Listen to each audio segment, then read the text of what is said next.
My name is Camille Grant. I was the older sister. The quiet one. The one who stayed behind the camera, who took care of everything so others could shine. I never needed applause. Just a little decency. But when my little sister hurled a glass of red wine in my face at her wedding, no one looked away. No one stepped in. It wasn't just wine, it was every year I stayed silent, every time I was told I was too cold, too calculating, too much. I left without a word. But I carried everything with me. 1 week later, her company was under federal investigation. Investors fled. Their accounts were frozen. The empire she built on lies crumbled in front of her. And through it all, I didn't raise my voice. Because when the truth finally speaks, it doesn't need to shout. It only needs to be heard once. I stepped off the plane at Eugene Airport with a carry-on in one hand and a garment bag slung over my shoulder. It had been 5 years since I set foot in Oregon, and even longer since I walked into a room filled with my own family without bracing myself first. I didn't expect anyone to greet me. And no one did. I ordered a rideshare like I was any other traveler coming into town. The driver didn't make small talk, and I didn't offer any. Outside the window, the city hadn't changed. Still sleepy, still green, still holding on to its mix of thrift stores and overpriced juice bars. I passed my old high school and looked away. My name was probably still on a plaque in the hallway. Nobody ever told me if they took it down. When I arrived at my parents' house, my mother opened the door with a tight smile and a phone pressed between her shoulder and ear. She looked me over the way you look at someone bringing a wrong-sized casserole to a potluck. "You made it," she said, turning back inside without finishing her sentence into the phone. I stood in the entryway for a moment, adjusting to the familiar smell of lemon floor cleaner and potpourri. Dad walked by carrying a box of wedding favors. He nodded. No words, just a nod. I might as well have been the florist or the hired help. My room was still intact. Same beige carpet, same high school trophies on the shelf untouched like they were frozen in time. I set down my bag, pulled the blinds halfway, and sat on the edge of the bed, staring at the hem of the dress I had chosen. Black. Minimalist. Clean lines. I hadn't worn it since a conference in Chicago. It had made me look competent then. Now it just made me look invisible. That evening was the welcome dinner. Not the rehearsal dinner, not anything formal, just a casual backyard thing where family and close friends gathered before the big day. I walked out to the garden and immediately felt it, the way people glanced, paused, then looked away. Alana's people. Trevor's people. The new generation. Startup founders, lifestyle bloggers, influencers in pastel dresses holding cocktails with edible flowers. No one asked me what I did. No one needed to. To them, I was just the older sister who lived alone in Seattle and hadn't figured out the whole life thing yet. The one who didn't post engagement photos or baby showers. I was the family's quiet mystery, and by now they preferred to keep it that way. They had arranged long dinner tables under white canopies, strung fairy lights, and added gold-trimmed name cards. I scanned for my name. Not at the head table, not even close. It was near the back, next to an aunt I hadn't seen since her divorce, and a cousin who kept checking his crypto wallet. I sat. I smiled politely. I listened to the clink of forks and the shallow laughter around me. My mother made her rounds in a floral dress, hugging old friends, gesturing to the cake table. She walked past me twice, didn't stop either time. Then I saw her. Alana floated in like she was walking onto a movie set. Hair curled and pinned just enough to look effortless. Skin glowing from whatever facial routine she'd picked up in the city. She wore white even though it wasn't the ceremony yet. Of course she did. Her eyes swept across the tables, accepting admiration like it was her birthright. Until they landed on me. It was a brief glance. 1 second. Maybe 2. But it said everything. You don't belong here. She didn't smile, didn't wave. Her lips twitched ever so slightly before she turned to greet another guest. I put my fork down and reached for my glass of water. That look, it wasn't anger. It wasn't annoyance. It was control. She needed to see me sitting quietly, dressed in black, fading into the background while she shone. It mattered to her that I saw the life she built, the crowd. She gathered the empire of image and attention that orbited around her. I was not invited to be part of it. I was invited to witness it. I drank slowly, letting the ice clink against the glass. Around me, people toasted to love and legacy. Someone mentioned the app Trevor's company had just launched, and how this couple is going to change healthcare forever. I had seen the pitch deck 3 months ago. I had seen more than the deck, in fact. But I didn't say a word. Not then. I stood up quietly after dessert, walked inside, and sat by the piano in the den. No one followed me. No one asked if I was all right. Which was perfect.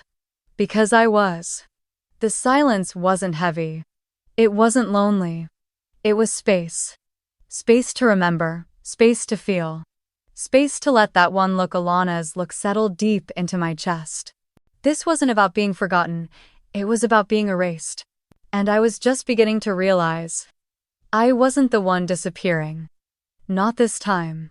3 months earlier, I had opened the door to my loft in Capitol Hill and found Alana standing there in a tailored blazer and stilettos, holding a leather portfolio like she was about to pitch on Shark Tank. Trevor stood just behind her, smiling like he'd just walked off a startup panel. They didn't ask if I had time. They said they were in town for meetings and figured they'd stop by. I made coffee, mostly to stall. I already knew this wasn't a social visit. Alana only ever reached out when she needed something.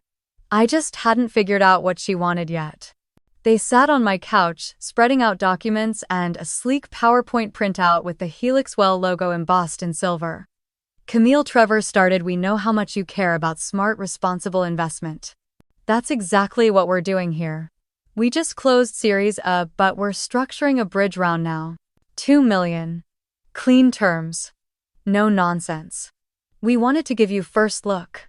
Alana jumped in, her voice crisp. "You always said you hated late-stage noise. This is early, this is tight. You'll triple in 3 years easily." I didn't say anything at first. I flipped through the materials, slowly reading the numbers, the growth projections, the user acquisition rates. It was polished. Polished to the point that it didn't feel real. Trevor leaned forward, his knee nearly touching the coffee table. "We're moving fast, but the foundation is solid. AI-based diagnostics pilot trials in 3 clinics. We're solving a real problem." I nodded slightly, then turned the page. Something felt off.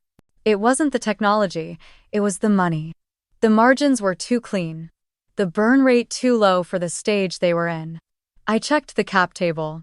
There were names that shouldn't have been there. And one name that was missing: mine.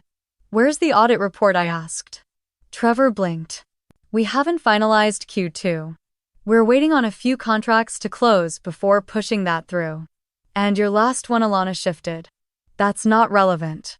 We're between cycles, it's normal at this stage." I closed the folder and rested my hands on top of it. "You're inflating your valuations." "Camille, come on," Alana said. "It's positioning, it's what everyone does. You think your friends at Gray Harbor don't round up their numbers? They don't hide audit trails or build shell contributors." Trevor raised both hands. "This is just pre-seed posturing. Nothing illegal." "Not yet," I said. "But it's enough for the SEC to take interest." Alana's tone changed. Her smile dropped. "I'm not asking you to tear this apart. I'm asking you to believe in us. You're my sister. We trust you." I wanted to believe her. I really did. But trust doesn't survive numbers that don't add up. I slid the folder back across the table. "I'm not putting my name behind this. And if you keep cooking these numbers, it won't just collapse. You'll drag down everyone connected to it." Alana stood up like I had slapped her. "So what then? You'd rather watch us struggle than help. You'd rather be right than useful." I stayed seated. "You're not struggling, you're faking traction. And I won't enable that." She didn't say goodbye. Trevor gave me a look that sat somewhere between pity and disdain. They left without finishing their coffee. 2 days later, Mom called. She didn't ask how I was. She launched straight in. "You embarrassed your sister. She came to you with an opportunity and you shot her down like she was asking for a handout." I didn't respond. She continued. "You're always cold. Always waiting for someone to fail so you can say I told you so. I don't know what happened to you. I hung up without answering. That was the last time any of them contacted me until the wedding invitation arrived.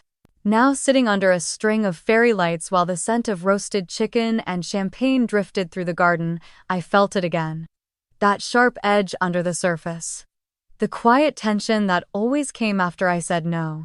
Except this time I hadn't just said no. I'd exposed a lie. One they had hoped no one would ever look too closely at. I watched Alana across the lawn laughing with a group of women who looked like they all worked at the same PR firm.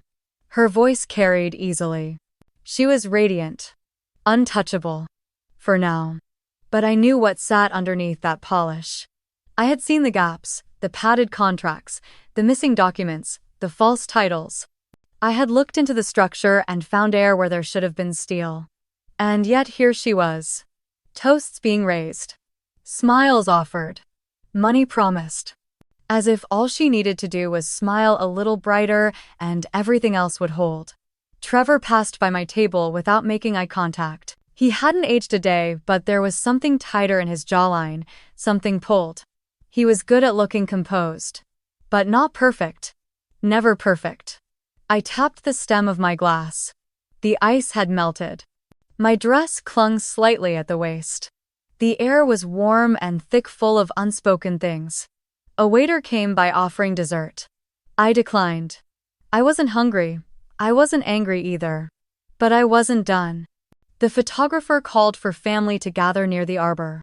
Alana's voice rang out over the music, cheerful and commanding, directing aunts and uncles and second cousins into neat rows under the tulle and eucalyptus garland. I stayed where I was nursing my second glass of sparkling water. I wasn't expected in the frame, and no one had asked. Then a hush rolled through the crowd, subtle at first, then unmistakable. Heads turned near the entrance gate. I followed the line of sight and saw him. Robert Lang. Crisp navy suit, silver tie, tan, leather shoes polished to perfection. The founder of Stone Rock Capital didn't need to be introduced. Anyone who read TechWest or Forbes recognized his face. Apparently Alana had invited him. I stood slowly, staying behind the last table. Alana rushed toward him, her white satin dress rippling as she moved, all radiant charm and perfectly timed delight. "Robert, you made it." "I can't believe it." He laughed, genuine and low. "Wouldn't miss it." Trevor mentioned the vineyard, but this is better than I imagined. They embraced briefly. Trevor joined them, beaming. A few people nearby whispered to each other. Having a billionaire investor at your wedding was no small social currency. Then Robert's eyes shifted. He spotted me, his smile widened. "Camille Grant, now there's the smartest person in this place." He crossed the gravel toward me and extended a hand. His grip was firm, warm. "You saved me some headaches," he said. "I pulled out of the Helix well round last week. Looked closer after your comments back in March. Smart call. Some things didn't line up. It happened fast. Too fast." Alana froze mid-step. Trevor's face stiffened. Around us, conversation dipped just enough for people to hear the edge in Robert's voice. I held my expression neutral but steady. Robert patted my shoulder lightly before walking off toward the cocktail bar. Alana didn't move right away. Her fingers clenched the side of her dress, then released. She forced a smile for a woman passing by with a camera, but her eyes locked onto mine. 10 minutes later, she appeared behind me while I was pretending to admire the flower arrangements near the reception tent. "Can we talk now?" It wasn't a question. I followed her toward the back of the catering tent through a side flap that led to the gravel service path. String lights flickered above our heads. The air smelled faintly of rosemary and heat.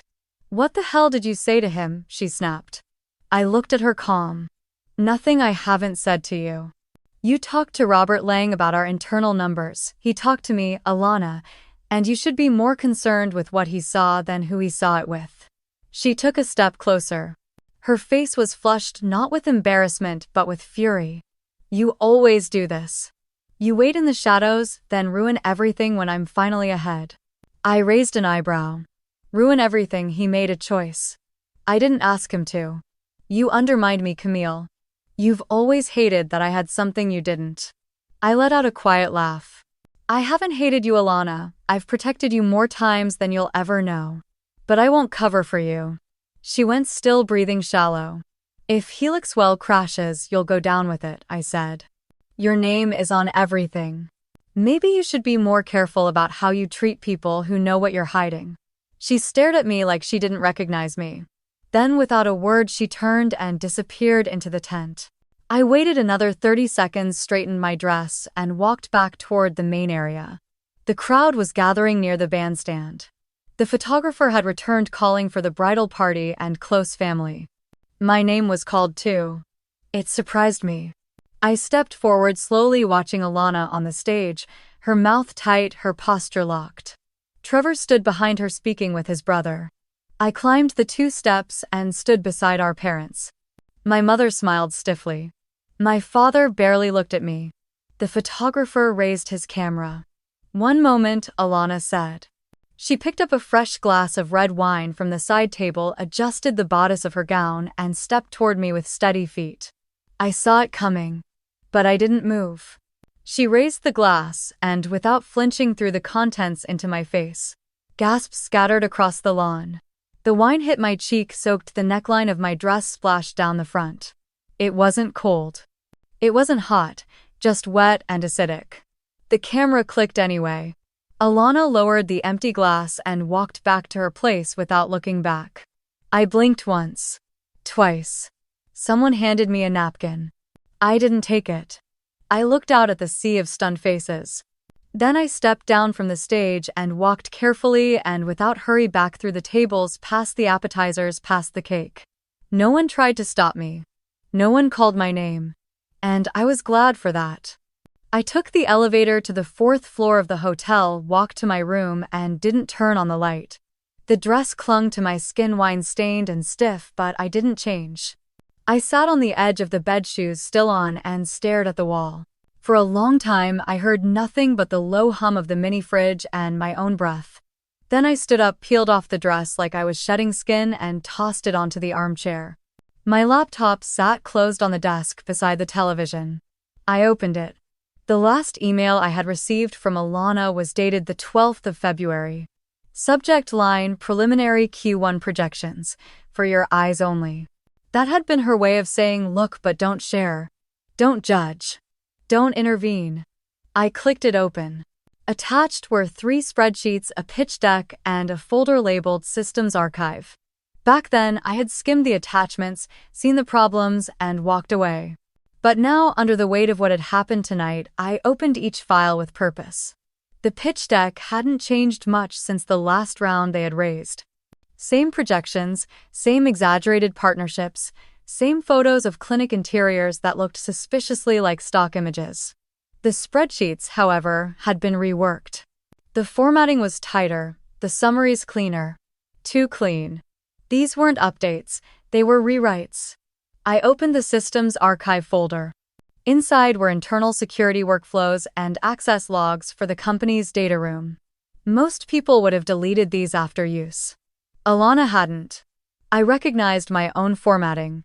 These were the templates I had created when I first helped her set up the compliance infrastructure in 2021. Back then, she was desperate for help, for credibility. I had drawn up everything. User access, flow audit logs, approval checkpoints. She had implemented them for maybe 6 months before going silent. I found a document labeled Q4, server, log, V1.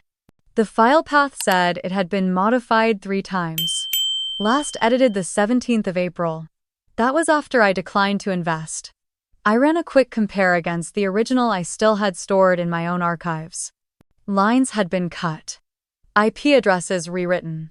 Someone had altered user permissions, backdated access times, and removed an entire approval tier. Not a bug. Not an error. A choice. I leaned back in the chair and pressed my fingers to my forehead.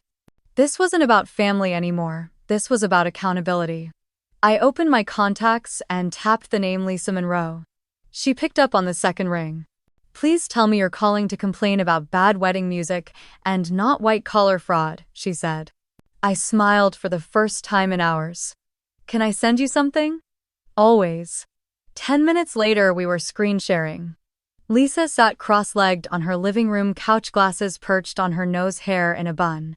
The kind of look she wore when she was half official and half unapologetically done with the world. "This looks like deliberate manipulation," she said, eyes scanning line after line. "Who had access to this, Alana?" "Trevor. Maybe one junior admin, but I doubt they'd even know where to find these logs." Lisa whistled low. "Did you help build this system 2 years ago?" "I built the entire compliance foundation. They stripped it after the second funding round." She clicked open a timestamp column. "You think this is the only file they altered, number? But this is the cleanest proof so far." Her tone shifted. "Do you want to pursue this?" I sat with the question. My hands hovered over the keyboard. "I don't know what I want yet," I said, "but I'm tired of pretending it doesn't matter." Lisa nodded. "Then let's keep looking. If you're going to act, you need to be unshakable." We stayed on the call for over an hour. Each new document we opened gave us more pieces of the same broken picture. An email chain referencing shadow vendors. A staff directory with names that didn't match LinkedIn profiles. A transfer receipt with no explanation in the ledger. I knew what I was looking at. I had seen it before. Just never from this close. Never from family. By midnight, my screen was cluttered with folders and annotated notes. Lisa was silent on the other end, still reading. She finally looked up. "Camille, are you okay?" I wasn't sure how to answer. I didn't feel angry. I didn't feel vindicated. I just felt clear. She threw wine in my face. I said more to myself than to her. Lisa blinked. "She what? At the wedding. Just before the photos. In front of everyone." Her expression hardened. "I think I'm done pretending that was normal." There was a long pause. "I'll help you however you want to move forward," Lisa said. I closed my laptop gently. My shoulders relaxed for the first time all night. "Thanks," I said. "But from here on out I think I know exactly what I'm doing." Lisa arrived the next afternoon. She knocked once and let herself into my apartment like she always had, with a tote bag full of oat milk lattes and a look that said she hadn't slept but was too wired to care. I cleared the dining table, pulled down the blackout shades, and opened my laptop again. The files were still there, neatly categorized in folders named things like Archive, Untouched Originals, and Red Flags. She pulled her own laptop from her bag, connected to my Wi-Fi, and got to work like we were prepping for a joint deposition. "Where's the original compliance structure you built here?" I slid over the folder labeled Framework 2021. Lisa opened it, scanned quickly, and nodded. "This is solid. Internal controls, audit trails, multi-user authentication. Textbook." They stripped all this. After their Series A, Trevor said it was too slow for scaling. Alana didn't push back. She looked at me sideways. "And you just let that go?" "I wasn't part of the company. Not officially." She didn't say anything to that. Just kept reading. We pulled up the access logs from the most recent backups I'd uncovered the night before. I had a hunch they had used soft admin overrides to make changes without triggering flags. But the thing about systems is even soft overrides leave a whisper. "There," Lisa said, tapping the screen. "This user ID. Marcus. Finance. Show me his credentials." I pulled the HR directory file. There was no Marcus anything. Lisa frowned. "What does the log say?" "He accessed the system on March 2/8/317 a.m. from a Denver IP. That's the middle of the night on a Saturday." I nodded. The edits were made on an internal budget sheet, removing a line item marked allocation buffer and replacing it with discretionary ops. Same amount. Different implication. This was a fraud cover. No question. I opened another file and ran a comparison between the current budget and the one they had shown me in February. The second version had cleaner margins and consolidated vendor payments. Too clean. Lisa traced the version history. "You see this? They cloned the spreadsheet instead of editing the original. Which means the original is still floating somewhere in the backup system." I clicked into the recovery log and found a chain of auto-saved versions. The naming was lazy. Untitled 1, Untitled 2, Final V3. But there it was. The untouched document. I opened it and felt something in my stomach drop. It listed a vendor called Metrocore Analytics, receiving $500,000 for data migration services. I knew Metrocore, they were legitimate. But they weren't cheap. And they didn't work with startups under Series B. Lisa caught it at the same time. They forged a vendor relationship. I checked Metrocore's site. No record of Helixwell listed as a partner. I knew someone on their finance team. I made a mental note to reach out. Lisa leaned back in her chair. This Marcus ID. If it doesn't belong to a real employee, that's grounds for an audit. He doesn't exist. Trevor asked me 6 months ago if there was a way to make ghost-level edits without leaving a visible trail. I told him no. He must have found someone who told him yes. Lisa rubbed her temple. This alone is enough to justify a subpoena. But you're right, it won't land unless we follow the money. I closed the spreadsheet. We need hard proof of a financial transaction going somewhere it shouldn't. Not just doctored budgets. A wire transfer. A holding company. Something. Do you still have read-only access to the banking interface? Not directly. But I know the system they used. SecurePay Enterprise. They sent me a demo login last year to test for investor dashboards. Lisa raised an eyebrow. You kept it. Of course I kept it. I opened a virtual environment, launched the SecurePay sandbox, and entered the login. The dashboard loaded limited but with enough metadata to explore. We searched for batch transfers dated in March and April. Most were labeled as payroll insurance tax withholdings. Then we found it. A one-time payment of $17,000 routed through a payment node in Delaware. The recipient was listed as Caleb Systems, LLC. No description. No invoice ID. Lisa looked up. That's a shell company. I clicked into the node details. The routing number led back to an account under a trust name T. Grant Holdings. My breath caught. Trevor's middle name is Thomas. Lisa leaned in. You think he's laundering money through trusts? I don't know yet. But this is the thread. She took a screenshot, saved the XML file, and marked the transaction ID. This needs verification, she said. One more level of documentation and you can walk this straight into the SEC. I nodded. But part of me wasn't ready for that step. Not yet. We worked for another 2 hours. Each file told a story. Each login left a fingerprint, and the more we pulled, the clearer it became. This wasn't a sloppy startup. It was a controlled narrative built on deception stitched together by people who thought no one was watching. Lisa finally closed her laptop and exhaled. We're sitting on a powder keg. And it's already leaking. I didn't say it to be dramatic. I said it because I could feel it.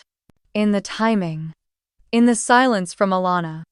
In the way Robert Lang had looked at me when he said some things didn't line up. They knew. Or were starting to. Lisa stood stretched and gathered her things. Sleep, she said. You'll need your energy. I walked her to the door, locked it behind her, and stood in the quiet dark of my apartment, the screen of my laptop still glowing across the room. I had always been the one to look away. To excuse, to explain, but not this time. This time I was going to keep pulling until the whole thing unraveled. The next morning I skipped coffee and opened the SecurePay interface again. I started with the $17,000 transfer and followed it out of Helixwell's account. It didn't just go straight to Caleb Systems, LLC. There were 2 more hops in between. First, the funds moved through a company called Bravestone Logistics, then to a shell entity named Redfield Management Group, and finally landed in Caleb Systems. All 3 were registered in Delaware, all incorporated in the last 12 months, and all used the same business registration address, a 3-story office park off Route 13 that housed over 400 corporate mailboxes. Layering. They were laundering money. Not massive amounts, but enough to root capital where it couldn't be traced back without serious digging. And whoever had set it up knew what they were doing. Trevor might have found a consultant. Or he might have done it himself. I took screenshots of each step, built out a diagram mapping the flow. When I overlaid transaction times with login records from the fake Marcus Finance ID, the pattern locked into place. It was time to avoid internal review windows. slipped through between midnight server resets and payroll uploads. It was sophisticated. Not sloppy, not amateur. This wasn't a startup being reckless. This was calculated deception. And if one transfer had gone through this system, there were likely more. I opened Slack and clicked through to my contacts. Megan Blake, Communications Associate at Helixwell. We'd met once in passing when Alana had asked me to review their series of pitch deck. Megan was smart, careful with her words, and always seemed slightly uncomfortable when Trevor was around. I debated calling, then typed a message instead. Hi Megan. I know this is out of the blue. I need to ask you something off the record. She didn't reply. I waited 5 minutes. 10. I sent another. I think you know what I'm referring to. March transfers. Compliance. I'm not looking to expose you. I just need the truth. Still nothing. I left my laptop open and walked to the kitchen. Washed a dish. Breathed. Returned. There was a new message. Camille. I don't know what you think you're doing, but I can't talk to you. I stared at the screen. Typed back. I'm not recording. I'm not sharing anything. I just want to understand what's happening before people get hurt. Someone already did, didn't they? It took a full 5 minutes for her to reply. You're talking about Sam. That was the name. Sam Reyes. Mid-level finance coordinator. Bright. Honest. Too honest. I remembered Alana mentioning his name offhand once, annoyed he had flagged a mistake during a team meeting. What happened to him? He was let go in April. Official reason was redundancy, but we all knew. He'd questioned a payment memo and copied the CFO. 2 weeks later, he was gone. The file he flagged was wiped. Do you still have that memo? I saved it. Just in case. I shouldn't even have it. Megan, if there's something illegal happening and you've seen it, you're not the problem. You're a witness. Silence. Then give me 20 minutes. I waited, restless. I kept thinking about Sam. About the weight of being right and alone in a place where silence was rewarded and scrutiny punished. The email arrived in a password-protected zip file. I opened it. Inside was a single PDF. Internal memo. Subject line, discretionary ops. Projected use review. Sam's name in the metadata. Dated the 10th of April. It was clean, organized, and damning. It outlined inconsistencies in 3 payment batches routed through shell vendors. Sam had raised concerns about redundancy in vendors and the absence of matching invoices. He had included screenshots, transfer IDs, and a draft request to freeze discretionary spend until clarified. The response. A red-inked comment, will revise with exec. Hold off. A week later, his access was terminated. I stared at the screen, jaw tight. Megan had sent the second document to his offboarding email. HR speak, sterile, emotionless. Thank you, I wrote. This helps more than you know. Her reply was short. If this comes back to me, I'm done. You understand that I do. I won't let it. I saved the documents, backed them up to an encrypted drive, and sat with the weight of it all. Trevor had signed the revised memo. His digital signature was at the bottom of the page. There it was. Direct knowledge. Direct action. And now direct responsibility. I closed my laptop and stood in the window watching the clouds roll over the sound. Below, a dog barked twice, then fell silent. A man on a bike turned left without signaling. The world kept moving. But I knew. And soon others would too. I didn't sleep that night. Not really. My body rested, but my mind kept replaying the keystrokes, the uploads, the moment I hit send. I had committed something irreversible. And while the world outside stayed quiet, I could feel something shifting under the surface. Like a train moving in the distance long before the tracks begin to shake. I got out of bed before sunrise, walked to the kitchen, and poured a glass of water.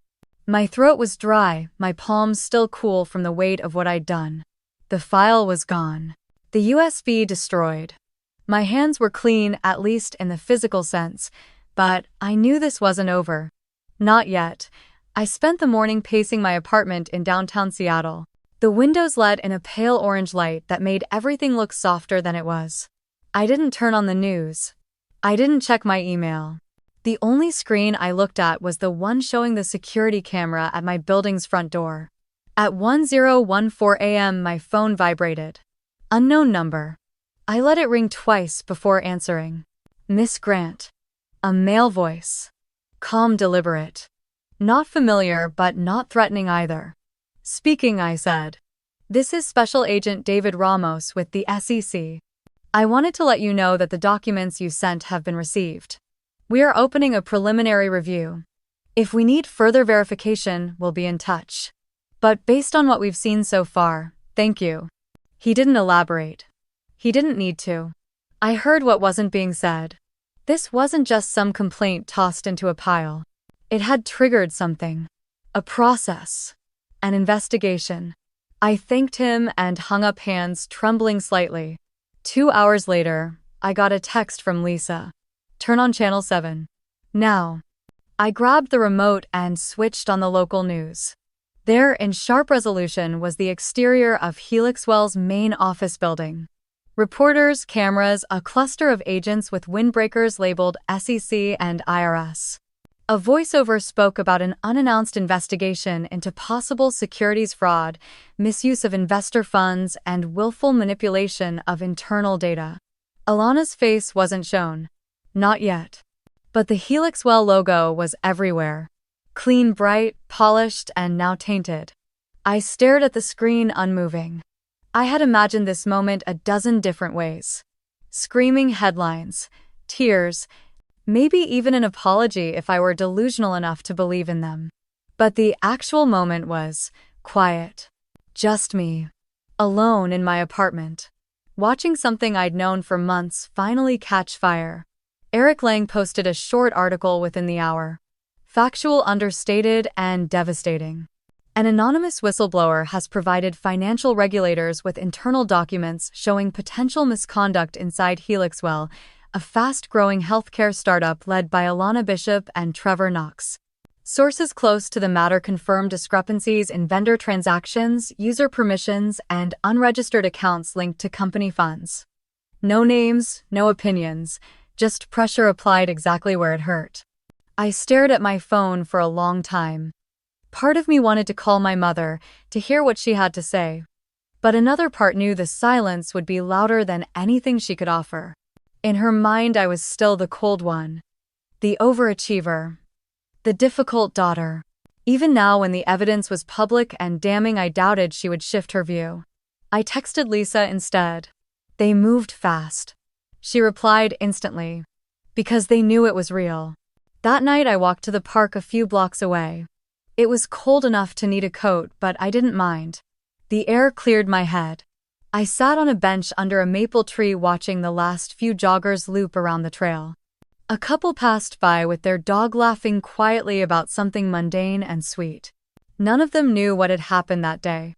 None of them knew about Helixwell or Alana or the years I'd spent being pushed aside, dismissed, tolerated. They didn't know how much it hurt to do what I'd done. Or how necessary it had been. And that was the thing. This wasn't revenge. Not really. It was correction. A quiet recalibration of balance, a private insistence that truth had weight. And sometimes it needed help to land. When I returned to my apartment, I noticed something that hadn't been there before. A voicemail from my father. I almost didn't listen to it, but curiosity won out. Hey, Camille. I just saw the news. Not sure what's going on, but if you need anything, just let us know. Your mom's been quiet all afternoon. Anyway, that's it. Click. No apology, no admission. Just a small, unsure hand held out in the dark. I didn't call back. I wasn't ready. Maybe I never would be. I sat down at my desk and opened a blank page in my journal. For the first time in years, I wrote something personal. Not a report, not a summary, just one sentence. I told the truth, and it mattered. Then I closed the book. And I waited for the next knock. I woke up to a string of unread messages. Missed calls. News alerts. One after another. My phone vibrated so much it slid halfway across the nightstand by the time I reached for it. I didn't even need to open a browser. The push notifications told the whole story. Breaking Sec confirms preliminary investigation into Helix Well startup darling under fire for alleged financial fraud. Trevor and Alana Pierce, accused of misrepresenting company data to investors. Then the headline that made me sit up. Visionary or Illusionist? The Rise and Collapse of Helix Well. By Eric Lang. I clicked before my breath could even settle. Eric didn't pull punches. His opening line, "What happens when a health tech company built on trust is poisoned from the inside?" The article laid out everything with surgical precision. No speculation. No drama. Just cold, brutal facts. Inflated user data. Faked employee records. A suspicious web of LLCs in Delaware. Fabricated clinical trials. Misleading series of valuations. And worse, transactions suggesting deliberate laundering of investor money. The article didn't mention me. Not once. Not even a quote. But it didn't have to. I recognized every breadcrumb. Every file. Every inconsistency I had sent.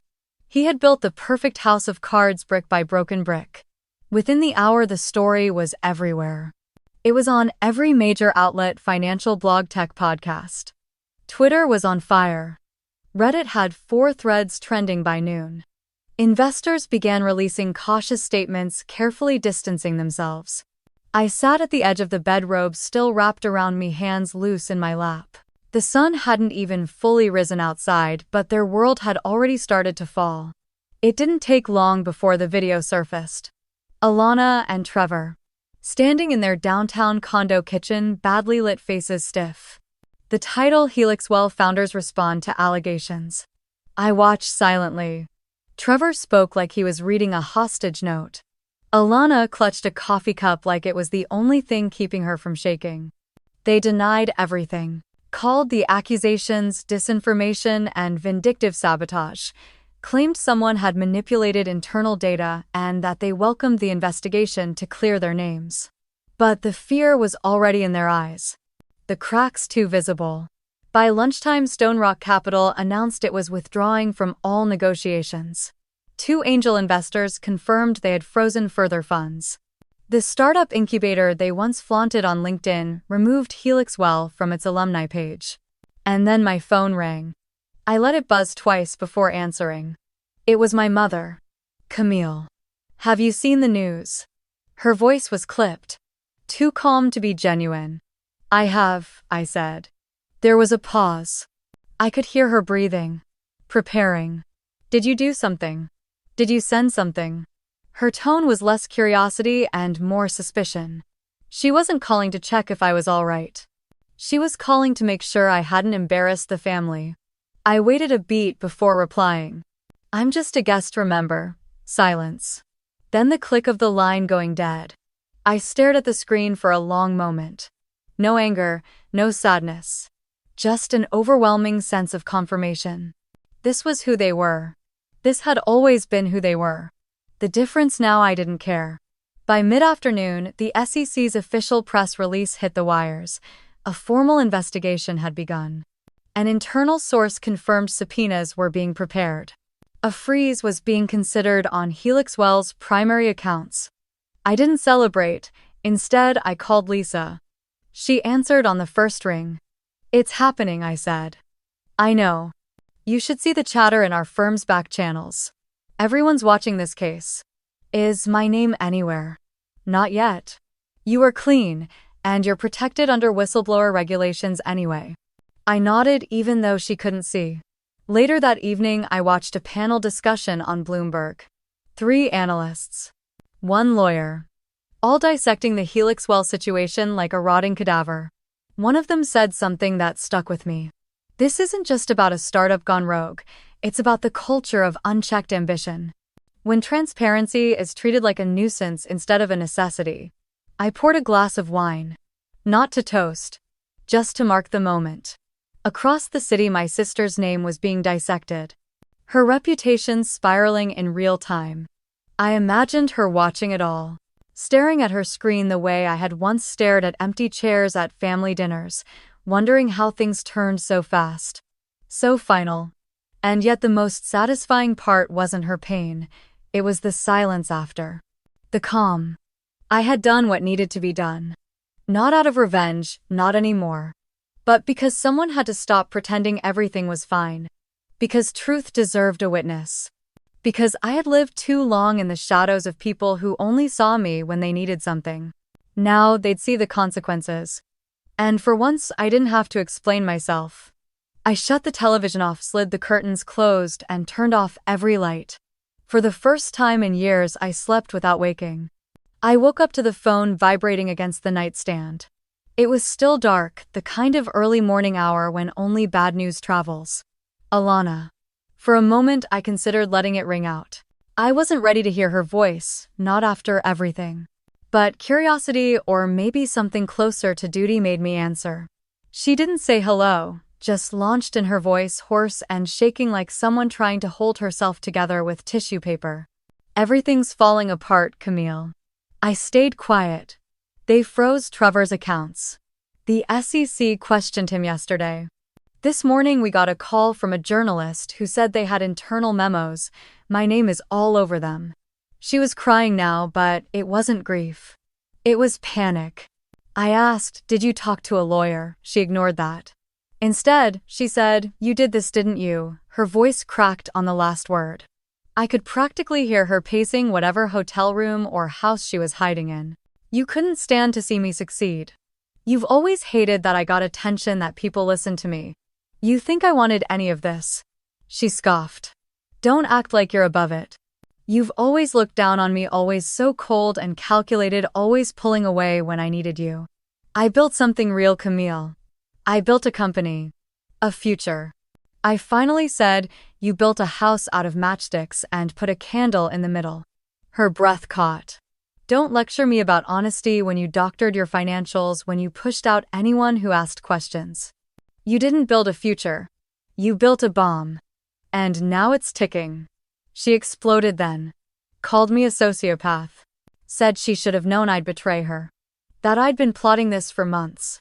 She was screaming now, and I wondered if she realized how much she was revealing in her desperation. When she finally paused to breathe, I said, "I never needed to destroy you, Alana. You did that all on your own." There was a silence on the line, and then her voice dropped to a whisper. "I'm going to sue you." I didn't flinch. "Based on what that I attended your wedding, you leaked something." "I know you did." I leaned back on my bed, staring at the ceiling fan spinning slowly above me. "Then prove it." She hung up.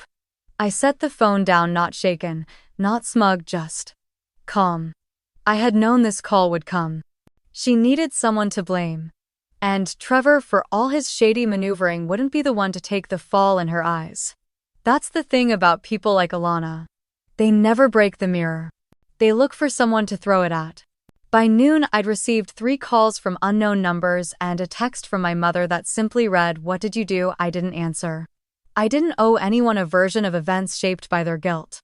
Instead, I opened my laptop and checked the news. The headline on Eric Lang's follow-up article read, "Investor Exodus Helixwell under fire as financial fraud allegations mount." There was a photo beneath it. Trevor and Alana exiting a building flanked by 2 men in black suits. Alana's eyes were downcast. Trevor's jaw was tight. There were 100 comments beneath the article already. Words like scam, fake betrayal, and prison floated in bold. I scrolled past them all. I didn't need public validation. This wasn't revenge porn. It was reality catching up. The next few days blurred into each other. News outlets picked up the story. Helixwell's social media pages went dark. Former employees began speaking up. One anonymous quote hit me like a punch to the chest. "She fired me for asking questions. Now I see I was right to ask." Camille didn't deserve that. They had remembered me, not fondly or as a savior, but as someone who asked the hard questions. That was enough. I walked past the mirror in my entryway and caught a glimpse of myself. I looked older. Not tired, but seasoned. My skin carried the history of restraint. Then the doorbell rang. I opened it to find a delivery guy holding a stack of envelopes. Registered mail, legal notices. One from Alana's attorney. One from the IRS, likely procedural. Another from the SEC addressed to an undisclosed recipient. I think the man took them all inside and placed them on my kitchen counter. Then I went for a walk. Not to clear my head. To mark the moment. There's a strange kind of peace that settles in when the storm you predicted finally breaks. You're no longer watching the clouds. You're walking through the rain, letting it soak your clothes, because at least now you're not waiting. You're witnessing. I passed the bookstore where I used to sit on weekends. I bought a coffee from a place that used to be a florist. Everything had changed. And nothing had. By the time I returned, I had decided not to open the legal envelopes that night. There would be time for that. For now, I simply lit a candle, sat down with a glass of water, and let the silence wrap around me like something earned. Because I knew it. This wasn't over. But I was no longer afraid of how it would end. Not anymore. I woke to a quiet room. The kind of quiet that doesn't feel hollow but earned.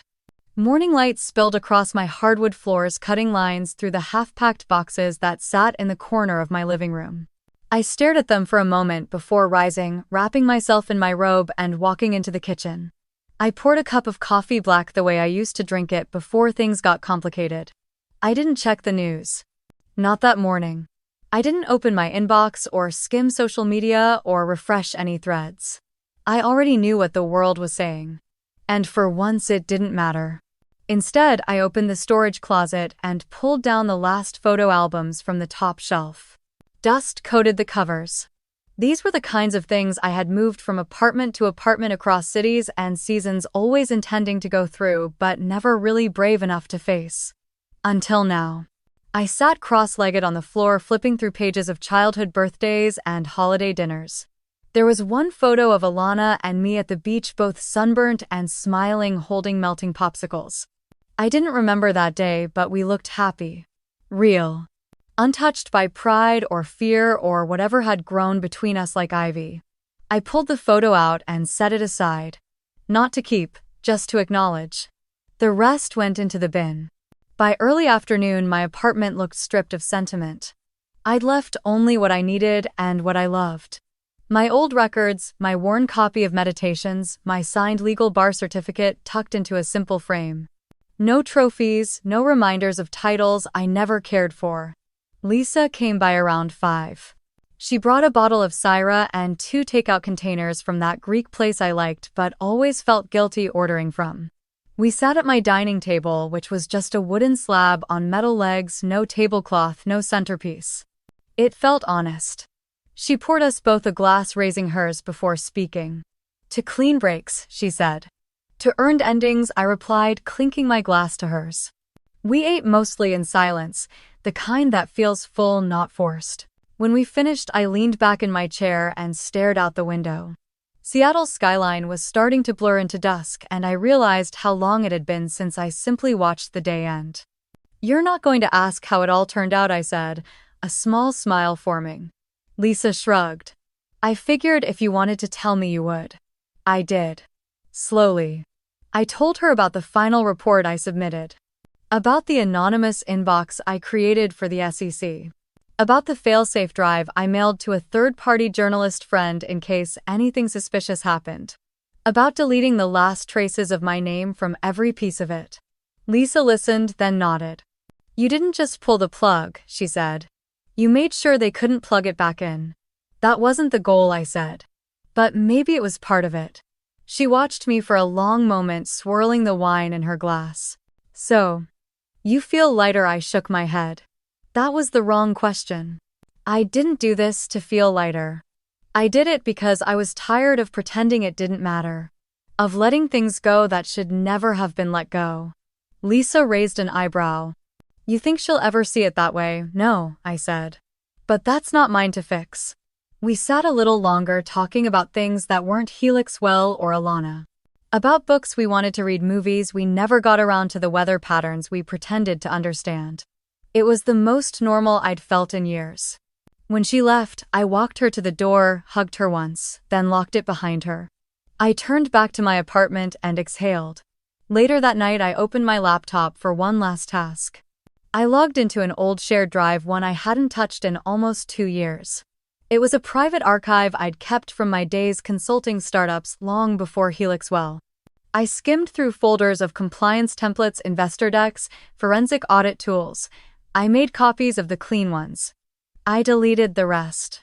Then I emptied the trash. Not out of fear someone would trace it. Out of clarity. That chapter was done. Not erased. Just no longer mine to hold. I walked to the window and opened it, letting the cool August air move through the room. Somewhere below, a couple laughed as they passed by, their joy easy and undeserved. I didn't envy them. But I also didn't resent them. I was learning to be in that space between. Not forgiven, not condemned, just awake. Present. Unafraid. The wind tugged at a strand of hair, and I didn't reach up to fix it. I didn't need to look composed anymore. I didn't need to prove I was fine. I didn't need to explain why I had walked away from people who thought silence meant consent and family meant surrender. That night I slept without needing the light on. And for the first time in a very long time, I didn't dream of being seen. I dreamed of being free. They called it a dinner, but it felt more like a tribunal. The invitation came through a group text started by Mom. She said it was time for the family to come together, that enough damage had been done, and we needed to find peace again. I didn't respond. Lisa read the message over my shoulder and muttered, "You going?" I nodded once. Not because I believed in the fairy tale ending they were hoping for, but because I needed to see for myself how far the cracks had spread. The restaurant they picked was some upscale place in downtown Eugene, the kind with candles on the tables and heavy linen napkins folded like origami. I wore black. Not because I was mourning, but because I was no longer participating in the illusion of celebration. When I walked in, everyone was already seated. Alana was there. She looked like someone had turned her volume down. No lipstick. No lashes. Her shoulders hunched in on themselves like the air had been knocked out of her and never came back. Trevor wasn't with her. He was likely too busy consulting with lawyers or agents or whoever he thought could spin this storm into something survivable. Mom gave me a tight smile. Her eyes scanned me head to toe like she was checking for signs of aggression. My father nodded once barely, then returned to staring at his glass of water. We ordered. No one said much until the wine came. Then it began. Camille, Mom started, tones syrupy and forced. I think it's time we stopped pretending this isn't tearing us apart. I think we all just want to move forward. Forward to where exactly, I said calmly. Because I'm not walking back into whatever that used to be. She flinched, then reached for her fork as if it would anchor her to the table. Alana hadn't said a word yet. Her eyes flicked to mine only once, then back to her untouched risotto. The silence around her was like a vacuum. Diane leaned in again. Honey, I know things were said, but this legal mess. It's going to destroy her. You don't want that. You're her sister. I folded my napkin slowly, set it beside my plate. Mom, I didn't file a lawsuit. I didn't call the press. I didn't forge documents or reroute money through Delaware shells. I just stopped covering for her. Alana stiffened. Her mouth opened, but before she could speak, Dad cleared his throat. It was the first sound he had made all evening. We all turned. Charles rarely raised his voice. He didn't need to. His silence was usually enough to fill a room. But now he looked straight at Alana, eyes, steady, tired, but sharp. You used your sister, he said, voice low but deliberate. You used her knowledge, her skills, her trust. And when she wouldn't give you what you wanted, you punished her. Alana's jaw tightened. That's not what happened. You threw wine in her face at your own wedding. She stared at him, stunned. That was emotional. It wasn't. He raised a hand. Enough. I've watched this family let you spin every tantrum into tragedy. I've watched your mother protect you from consequences like it was love. But this isn't love. This is rot, and I won't be part of it anymore. Silence. I didn't look at Mom. I didn't need to. I pushed back my chair. I stood. I didn't shout, didn't lecture, didn't ask for apologies that were never coming. Thank you for dinner. My voice was calm, almost gentle. The kind of calm that only comes after you've let go of the idea that anything needs to be fixed. I walked past the table. Past the girl who used to follow me around in her pajamas and ask me to braid her hair. Past the mother who used to tell me I was too serious, too distant, too cold. Past the father who had just finally spoken out loud the truth I'd been carrying for years. Outside, the evening was crisp. The wind moved through the trees in short, shivering bursts. I got in my car, drove down the familiar streets. Past the old high school, the park where I once scraped my knees chasing Alana through the leaves, the house where we all used to live like the roles we were handed were set in stone. I didn't cry. I didn't feel victorious. But as I turned onto the highway, windows down, the scent of autumn soaking the air, I realized something. Some goodbyes don't sound like slamming doors, they sound like silence. And for the first time in a long time, I welcomed it. They called it a dinner, but it felt more like a tribunal. The invitation came through a group text started by Mom. She said it was time for the family to come together, that enough damage had been done and we needed to find peace again. I didn't respond. Lisa read the message over my shoulder and muttered, "You going?" I nodded once. Not because I believed in the fairy tale ending they were hoping for, but because I needed to see for myself how far the cracks had spread. The restaurant they picked was some upscale place in downtown Eugene, the kind with candles on the tables and heavy linen napkins folded like origami. I wore black. Not because I was mourning, but because I was no longer participating in the illusion of celebration. When I walked in, everyone was already seated. Alana was there. She looked like someone had turned her volume down. No lipstick, no lashes. Her shoulders hunched in on themselves like the air had been knocked out of her and never came back. Trevor wasn't with her. He was likely too busy consulting with lawyers or agents or whoever he thought could spin this storm into something survivable. Mom gave me a tight smile. Her eyes scanned me head to toe like she was checking for signs of aggression. My father nodded once barely, then returned to staring at his glass of water. We ordered. No one said much until the wine came. Then it began. Camille, Mom started tone syrupy and forced. I think it's time we stopped pretending this isn't tearing us apart. I think we all just want to move forward to where exactly, I said calmly. Because I'm not walking back into whatever that used to be. She flinched, then reached for her fork as if it would anchor her to the table. Alana hadn't said a word yet. Her eyes flicked to mine only once, then back to her untouched risotto. The silence around her was like a vacuum.